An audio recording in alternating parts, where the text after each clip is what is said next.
గడ్డ మీద విరబూసి తెలుగుదేశం జెండాను ఎగరేసి చంద్రన్నకి జై కొట్టను చూడు మన బీసీ.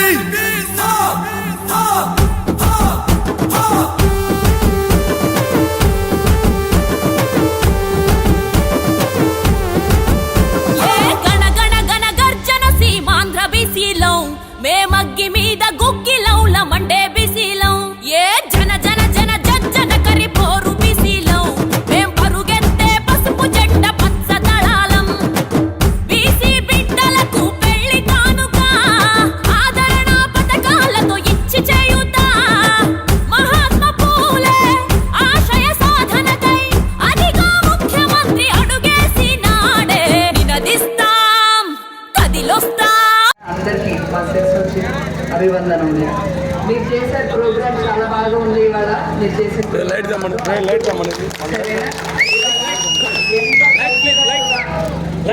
కలిసినట్టుగా ఎంత గొప్పగా చేసుకున్నామో మనం 13వ తారీఖు ఓట్లు పండుగ రోజు కూడా అంతకన్నా మరింత గొప్పగా చేసుకోవాలి. సరేనా?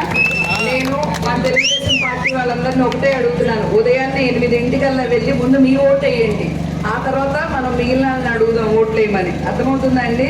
లేదా మనం ఆలస్యం చేసామా అవతల వాళ్ళు మళ్ళీ దొంగోటు వేసేస్తారు. అదొకటి. 2, మీరు ఒక్కటి మనసులో గుర్తుంచుకోండి, ఒకసారి మోసపోయాం, పదే మోసపోతే మనం మొద్దుల కింద లెక్క. అర్థమవుతుందా?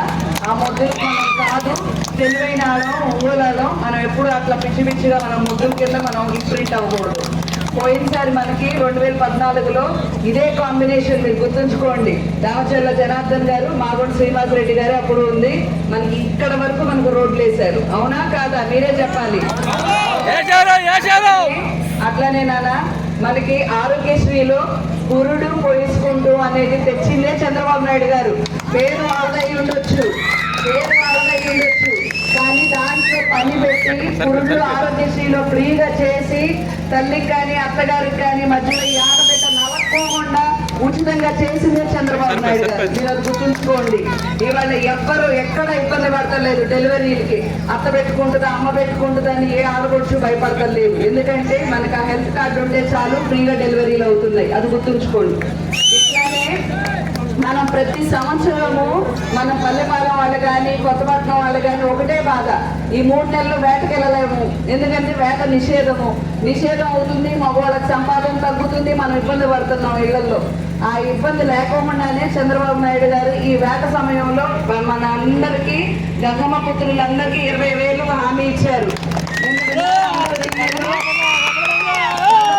మొత్తానికి వేట నిషేధించిన టైంలో 20,000 మీ అందరికీ వస్తాయి హ్యాపీగా. ఆడవాళ్ళందరికీ 3 గ్యాస్ సిలిండర్లు, ఉచిత బస్సు.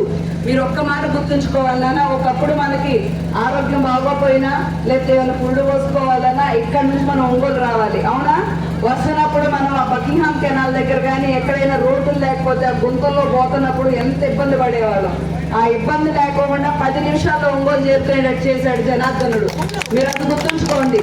అయితే అక్కడి నుంచి కొంచెమే పొరం మిగిలిన బకింగ్హామ్ కెనాల్ దగ్గర 5 సంవత్సరాలు అతను చేయలేకపోయాడు.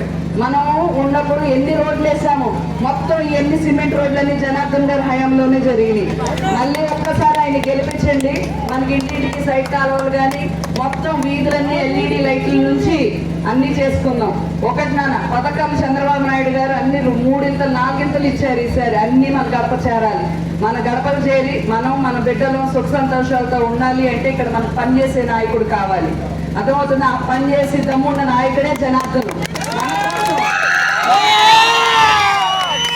మన కోసం నిలబడేవాడు జనార్దనుడు. గుర్తుంచుకోండి. మీ ఇంటి మొదటి బిడ్డ చంద్రబాబు నాయుడు, మీ ఇంటి చిన్న బిడ్డ జనార్దనుడు. జనార్దనుడు ఉన్నంత చనువు మనకి ఎవరితోనూ ఉండదు. అదొకటి గుర్తుంచుకోండి.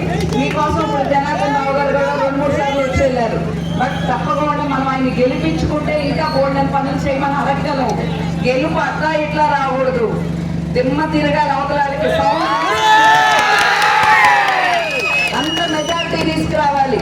మెజార్టీతో ఇక్కడి నుంచి పల్లెపాలెం నుంచి మీరు ఓట్లు లెక్కింపు రోజే మనం పండుగ చేసుకుంటూ ఒంగోలు రావాలి.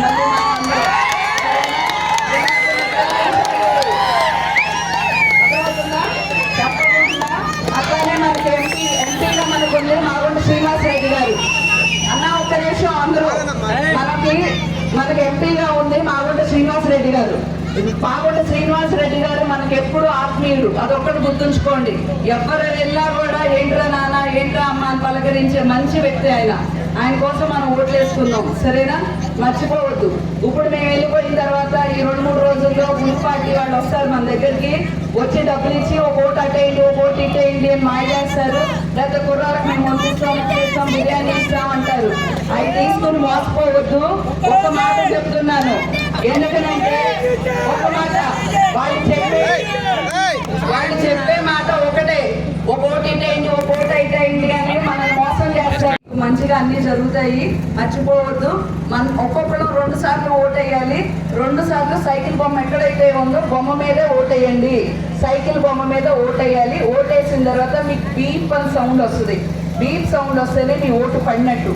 శబ్దం రాలేదా అక్కడే నుంచి మళ్ళీ అడగండి, నాకు శబ్దం రాలేదు నా ఓటు పడలేదు మళ్ళీ ఒక అవకాశం ఇవ్వండి అని వాళ్ళు ఇస్తారు, సరేనా? మర్చిపోవద్దు నాన్న.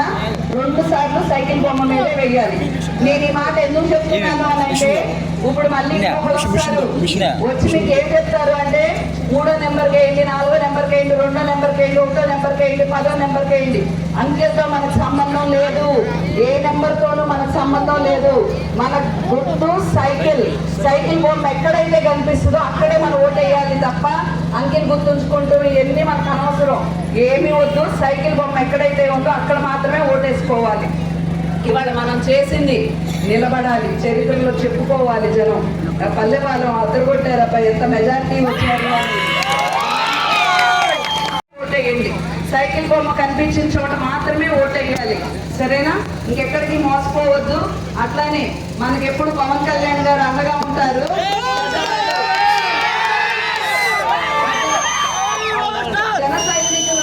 జన సైనికులకి అందరికీ ఒక చిన్న మనవి, పెద్దవాళ్ళు ఇబ్బంది పడుతున్న వాళ్ళందరినీ బూత్ దాకా తీసుకెళ్లి ఓట్లు వేయించాల్సిన బాధ్యత మా కుర్రోళ్ళు తీసుకుంటారు. జన సైనికుల బాధ్యత. ఎందుకంటే దానందరికీ ఇప్పుడు చంద్రబాబు నాయుడు గారు వస్తే 2 సెంట్లు భూమి మళ్ళీ వస్తుంది, అందరూ ఇల్లు కట్టుకుందాం, పక్క గృహాలు కట్టుకుందాం, టిక్కో ఇల్లు జనార్దన్ గారు మీకు అన్ని ఇప్పిస్తారు, సరేనా? తప్పకుండా నాన్న ఒక్క మాట వినండి. మీరు జనార్దన్ గారు పనితీరు చూస్తున్నారు, మీరెవరికి కొత్త కాదు ఆయన. మీరంతా డైరెక్ట్గా ఎప్పుడైనా ఆయన ఇంటికి వచ్చి ఆయనతో మాట్లాడచ్చు, ఇబ్బంది లేదు అందుట్లో. అట్లానే మాగూడు శ్రీనివాసరెడ్డి గారు అయినా మనం ఇక్కడ చేయాల్సింది ఒకటే, అక్కడ చంద్రబాబు నాయుడు గారు రావాలి అని అంటే ఇక్కడ జనార్దన్ గారు మాగూడు శ్రీనివాసరెడ్డి గారు రావాలి, సరేనా? మోసపోవద్దు, మోసపోయి మళ్ళీ మనం ఇబ్బంది పడద్దు, అదొకటే నేను చెప్తుంది. వాటికి మనం బెదరకూడదు. ప్రతి ఒక్కరు మర్చిపోకుండా సైకిల్ మీద ఓటేసుకోండి. నేను మళ్ళీ చెప్తున్నా, ఉదయాన్నే వెళ్ళి ఎవరు ఓటు వాళ్ళు వేసుకోండి, లేకపోతే దొంగ ఓట్లు పడతాయి, అదొకటేనా? మరొకసారి మీ అందరికీ సెలవు తీసుకుంటూ మీ తప్పించండి అత్యధిక మెజార్టీతో. ఇక్కడ నుంచి మనం ఓట్లు పండుగ రోజు రెడ్డి గారికి కూడా ఎంపీగా గెలిపించండి తప్పకుండా.